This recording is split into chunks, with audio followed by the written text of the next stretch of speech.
Район башкарма комитетының иктисад бүлеге көн сайын зейки битләрендәге социаль әһәмиятле товар бәяләренә мониторинг уздыра. Җитди контрольгә 30 сәүдә ноктасы, шул исәптән 3 дәрүханә алынган. Сатып алучылар арасында ажиотаж күзәтелми. Район кибетләрендә социаль әһәмияткә ия товарларга кытлык юк дип белгечләр. Социально значимые продукты питания у нас на сегодняшний день в торговых объектах в полном объеме.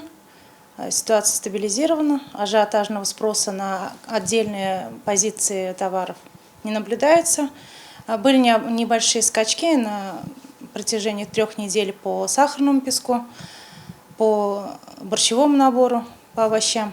На сегодняшний день ситуация стабилизирована. Зәйки бит киштәләрендә барысы да бар, көндәлек кулланыла торган азык-төлек тә, көнкүреш кирәк яракларда дефицит булмаячак. Алар кайтып торачак дип белдерәләр сатучылар. Халык күпләп шикәр комы, көнбагыш мае, он, карабыдай ярмасы алуын дәвам итә.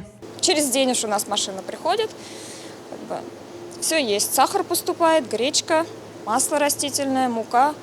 Все приходит, все есть. И цены тоже, я не скажу, особого подорожания не было такого прям сильно большого. Все на уровне. Азык-төлек товарларына бәяләр артуга юл куймау максатында атнаның һәр шимбәсе ярминкәләр оештырыла. Биредә сатылучы продукциягә бәяләр кибетләрнекенә караганда түбәнрәк. Спрос большой на ярмарках. Население в основном приобретает мясо, говядину. Последние 2 недели мы реализуем и свинину, в том числе после снятия ограничений. Осенью был у нас большой спрос на овощи. Дарухана шелтәрләрендә дә тормыш өчен мөһим булган препаратларга кытлык юк, ажиотаж күзәтелми ди белгечләр. Адилә Борханова, Александр Тимофеев, Ангелина Санникова, Зей хәбәрләре.